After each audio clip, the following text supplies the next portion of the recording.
আসসালামু আলাইকুম গাইস। আজকে আমি আপনাদের সাথে শেয়ার করব টিজিআর গ্রুপের সাথে আমার সিলেট ভ্রমণের অভিজ্ঞতা।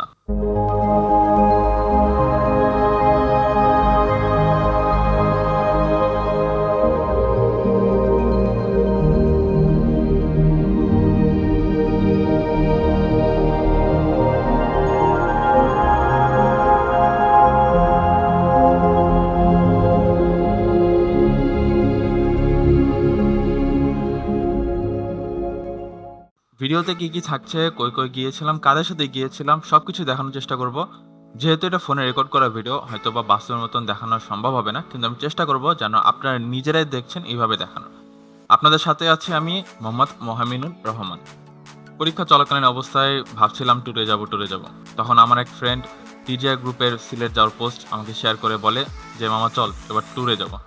তো যেমন ভাবনা তেমন কাজ, রেজিস্ট্রেশন করে ফেল। কিন্তু টিজিআর গ্রুপ কারা? টিজিআর গ্রুপ হলো ট্যুর গ্রুপ রাজশাহী। তারিখটা ছিল 2 তারিখ, এবং যেহেতু এটা ট্যুর গ্রুপ রাজশাহী, বুঝতে পারছেন ট্যুরটা অবশ্যই রাজশাহী থেকে শুরু হবে। তাই প্রথমে আমাদেরকে চলে যেতে হবে রাজশাহী, এবং রাজশাহী যাওয়ার জন্য আমি আমার সফর সঙ্গী হিসাবে বেছে নেই বসুন্ধরা। বসুন্ধরা হলো রংপুর রাজশাহী রোডের একটি ডাইরেক্ট বাস। তাদের সিটস কোয়ালিটি এবং পৌঁছে দেওয়ার সময় ভালো হওয়াতে আমি সবসময় যখনই রাজশাহী ভ্রমণ করি সবসময় বসুন্ধরাতে ভ্রমণ করি।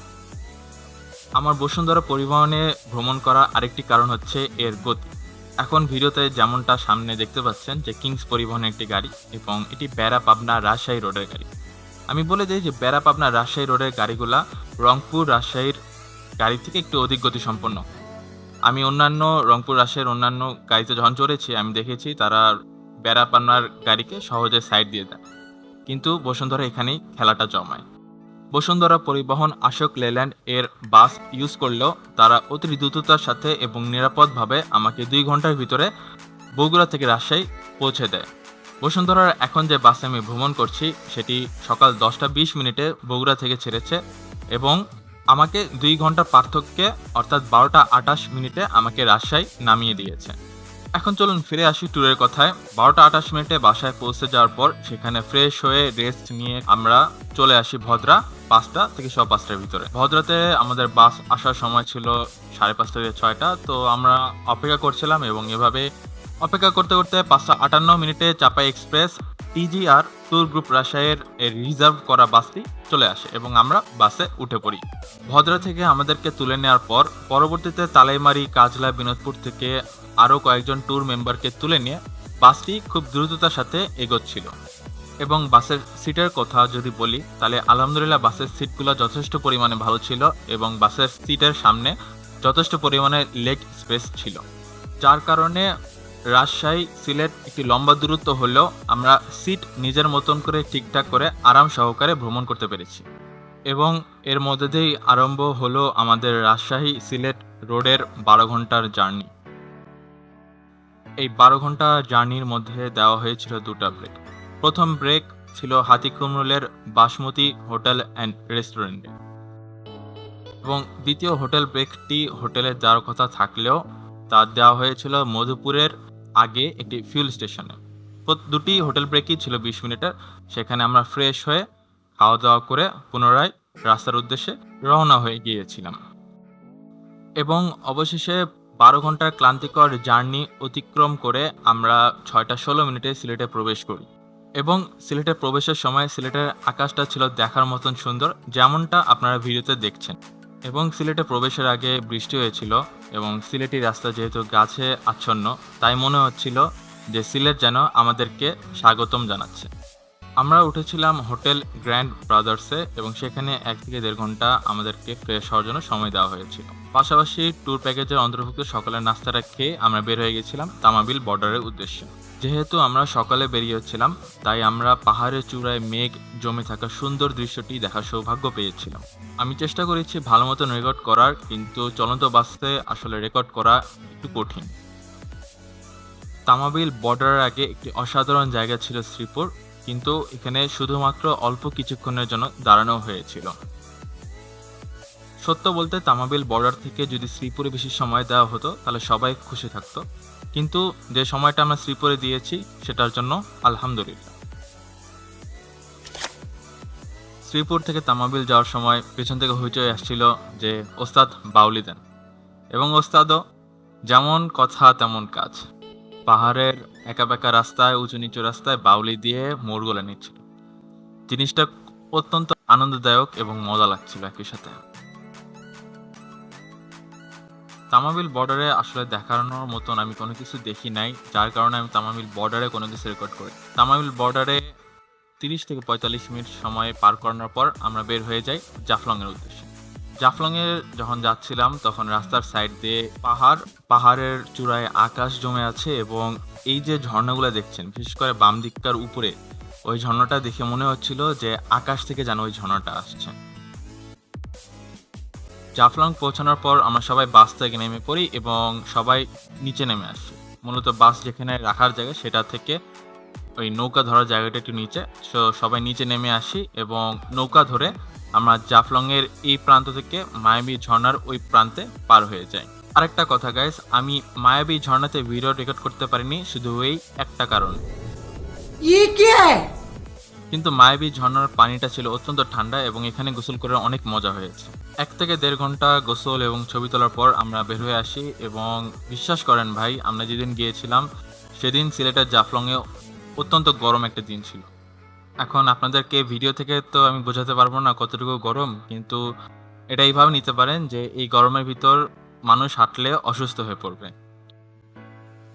আড়াইটার দিকে আমাদের খাওয়ার সময় ছিল, তো আমরা সবাই খাওয়া দাওয়া করলাম। খাওয়া দাওয়া করার পরবর্তীতে নিজেদের মতন নিজের ছবি তুললাম, ইচ্ছা মতন জিনিসপত্র কিনলাম, এবং সবকিছু কেনার পর 4:30টার দিকে আমরা সবাই বাসে উঠে পড়লাম এবং আমরা রওনা হলাম আগুন পাহাড়ের উদ্দেশ্যে। আগুন পাহাড় বলতে আপনারা বুঝেই গেছেন, এখানে একটি আগুন রয়েছে যা অনবরত জ্বলছে। এছাড়া এই টিলার উপরে দাঁড়ালে আপনারা আশেপাশের ভিউ, যেমন ওই দূরের পাহাড় এবং চারিপাশের ভিউটা অনেক সুন্দর মতন দেখতে পারবেন এখান থেকে। পরবর্তীতে আমাদেরকে 7 রঙের চা খাওয়ানোর জন্য 7 রঙের চা অ্যান্ড ক্যাফেতে দাঁড়ানো হয়েছিল, এবং এখান থেকে সন্ধ্যার ভিউটা অসাধারণ লাগছিল। যদিও এটা একটা নর্মাল একটা জায়গা, কিন্তু এখান থেকে সন্ধ্যার যে আলোটা সেটা দেখতে অসাধারণ লাগছিল। এবং প্রথম দিনের মতন আমাদের শেষ গন্তব্যস্থল ছিল শাহ পরান মাজার, কিন্তু মাজার ছিল বন্ধ, এবং যেহেতু একটা মাজার এরিয়া তাই আমিও এখানে কোনো ভিডিও রেকর্ড করিনি। অর্থাৎ প্রথম দিনের মতন আমাদের রেকর্ডিং এখানেই শেষ হয়েছিল। ট্যুরের দ্বিতীয় দিন আমাদের ফিরে যাওয়ার কথা, এবং এই দিন সকালে আমরা প্রথমে গিয়েছিলাম হজরত শাহজালাল মাজারে, এবং যতটুকু সম্ভব আমি আপনাদেরকে দেখানোর চেষ্টা করেছি, কিন্তু কবর এরিয়া বা ওরকম মাজার আমি দেখাবো না। হজরত শাহজালাল মাজারের পর আমরা রওনা হয়েছিলাম রাতারগুলের উদ্দেশ্যে, কিন্তু চায়ের রাজ্যে আসলাম কিন্তু চা বাগানই দেখলাম না, এটা কেমন হয়। রাতারগুল যাওয়ার সময় আমাদের বাস থামানো হয়েছিল মালনী ছড়া চা বাগানে, এবং সেখানে আমরা নিজেদের মতন ছবি ভিডিও যা যা করার ইচ্ছা করেছিলাম। আমি এবং আমার 3 বন্ধু মালনী ছড়া চা বাগানের উপরে উঠেছিলাম দেখতে যে ওই পাশে কি আছে, কিন্তু এই পাশে জঙ্গল বাদে আসলে কিছুই নেই। আর এইভাবে ছবি ভিডিও করে 10 মিনিটের মধ্যে আমরা আবারও বের হয়ে গেলাম রাতারগুলের উদ্দেশ্যে। 30 মিনিট ছোট একটি আঁকা বাঁকা রাস্তা দিয়ে আসার পর আমরা পৌঁছাই রাতারগুলে, এবং সময়টা ছিল তখন দুপুরবেলা, গরম বেশি ছিল, কিন্তু গরম থাকা সত্ত্বেও রাতারগুল জায়গাটা ছিল উপভোগ করার মতন। এবং আমি যেহেতু এখানে প্রথমবার এসেছি, আমি জানতাম না জায়গাটা কেমন হবে। যেমনটা আমি বলছিলাম গাইস, যে দুপুরে রোদ থাকলেও জায়গাটা ছিল উপভোগ করার মতন, কারণ আপনারা যখন নৌকায় উঠবেন তখন আপনারা ভাববেন যে জায়গাটা হয়তো বা অনেক গরম হবে, রোদের ভিতর হয়তো বা ঘুরে দেখা লাগবে, কিন্তু আপনারা যখন মেইন স্পটে আসবেন তখন আপনাদের ধারণা একদম বদলে যাবে। অনেকক্ষণ ধরে আমি অনেক কথা বলছি, এখন একটা গান শুনি মাঝির সুরে।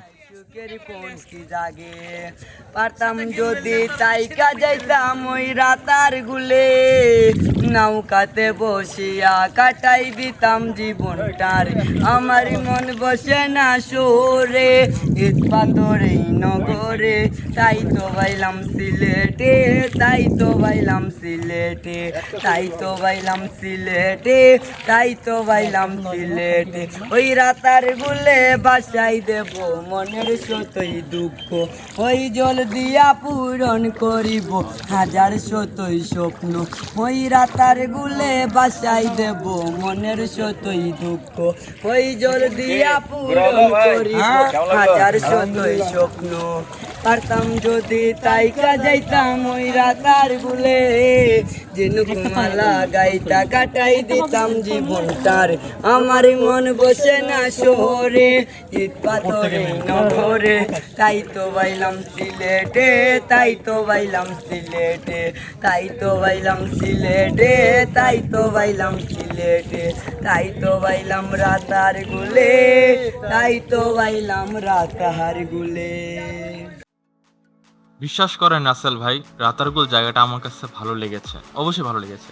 কিন্তু রাতারগুলের আরেকটা সবথেকে বেশি ভালো লেগেছে এই মাঝের সুরে যে গানটা গেয়েছিল, এই গানটা আমার কাছে অসাধারণ লাগছে।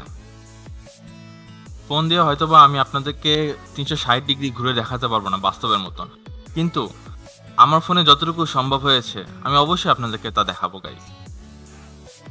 যারা প্রকৃতি প্রেমী, প্রকৃতি পছন্দ করেন, গাছপালা পছন্দ করেন, নিরিবিলি পরিবেশ পছন্দ করেন, তারা অবশ্যই এখানে আসবেন। কারণ এখানে আসলে শহরের যানজট, হর্ন এগুলা থেকে সবকিছু থেকে দূরে থাকবেন এবং একটা নিরিবিলি, একটা শান্ত সময় আপনারা এনজয় করতে পারবেন। আচ্ছা, এখন একটা কথায় আসি যে আপনারা যে ট্যুরিস্ট পুলিশের যে সাইনবোর্ড দেখতেছেন, ওটা দেখে ভাবতেই পারেন যে পানি হয়তো বা কম আছে, পানিতে নামবো, গোসল করব, মজা হবে। কিন্তু এই ভুলটা করবেন না, কারণ আমি যখন গিয়েছিলাম তার আগে বেশ কয়েকদিন বৃষ্টি হয়েছিল এবং এখানে পানি ভরা ছিল।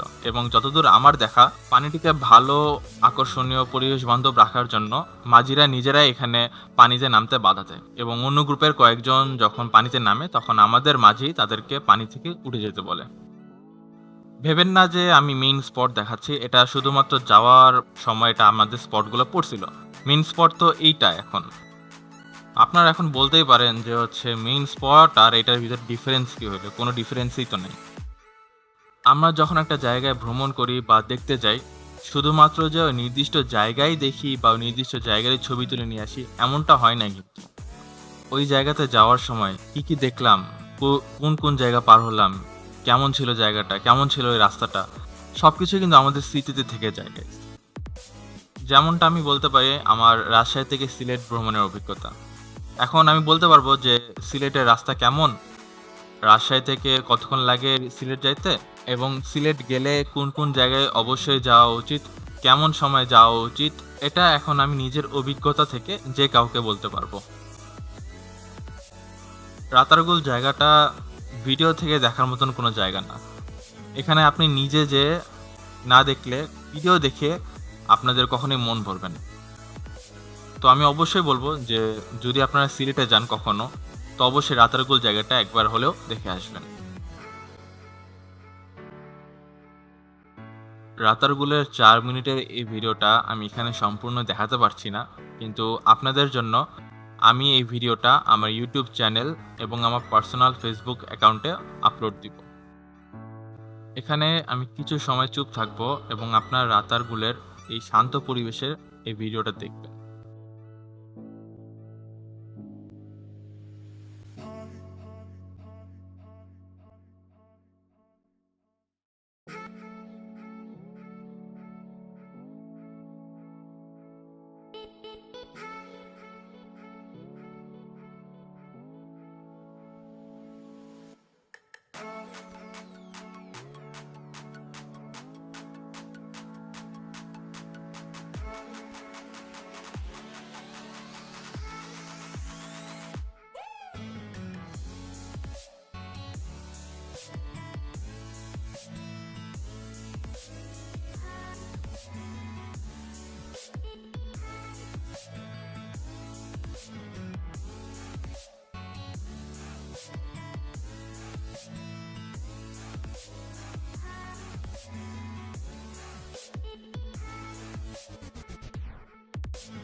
এভাবে 30 থেকে 45 মিনিট রাতারগুলের নিরিবিলি জায়গাতে সময় কাটালাম, ছবি তুললাম, ভিডিও করলাম। সবকিছু করার পর অবশেষে আমরা ফিরে যাওয়ার উদ্দেশ্যে বের হয়ে আসলাম আবার।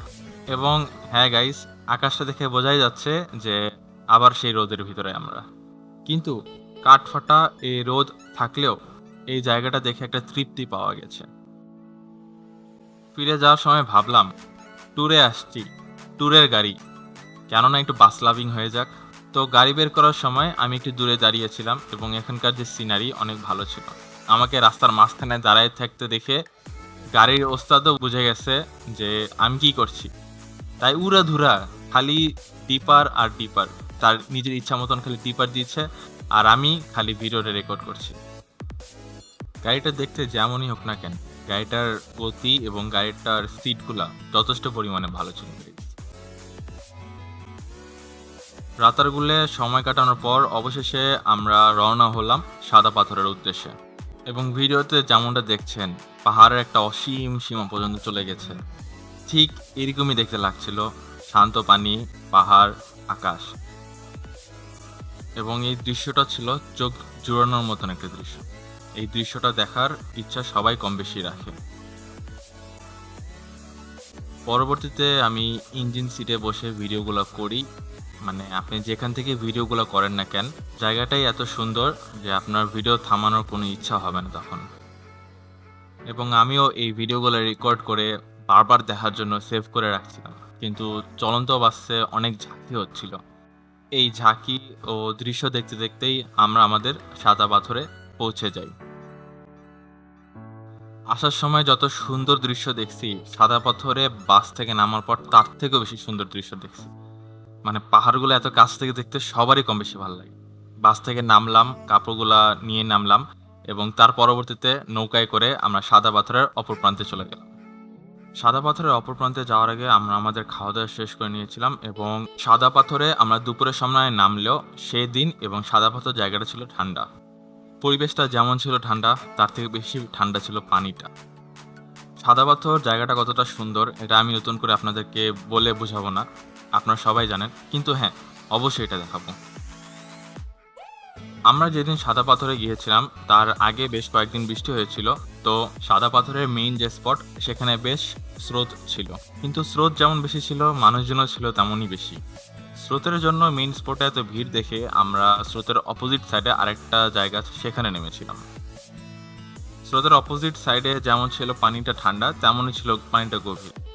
স্রোতের এই পাশে মানুষের আসা যাওয়া কম থাকাতে এখানে আমরা ইচ্ছা মতন 2.5 ঘন্টা ধরে গোসল করতে পারছি এবং ছবিও তুলতে পারছি ইচ্ছা মতন।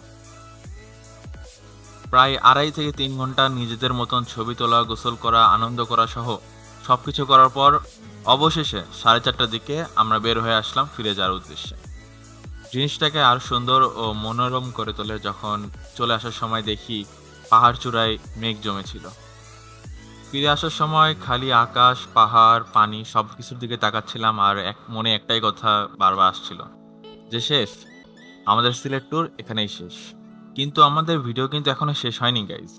বাসে ওঠার আগে পাহাড়ের দিকে শেষ একবার তাকালাম এবং ভাবলাম এই 3 বন্ধুর ডিজে গ্রুপের সাথে 2 দিন 1 রাতের এই ভ্রমণটা আমার কাছে চিরস্মরণীয় হয়ে থাকবে। তারপর বাসে উঠে পড়লাম এবং এখান থেকে শুরু হলো আমাদের 12 ঘন্টার রাজশাহীর উদ্দেশ্যে যাত্রা। পরের দিন সকাল 8টার দিকে চাপাই এক্সপ্রেস আমাদেরকে ভদ্রাতে 8টার দিকে নামিয়ে দেয় এবং সেখান থেকে আমি বগুড়ার বাস ধরে আমি বগুড়ায় চলে আসি এবং বগুড়ায় মূলত আমার এই সিলেট ট্যুর এর সমাপ্তি ঘটে।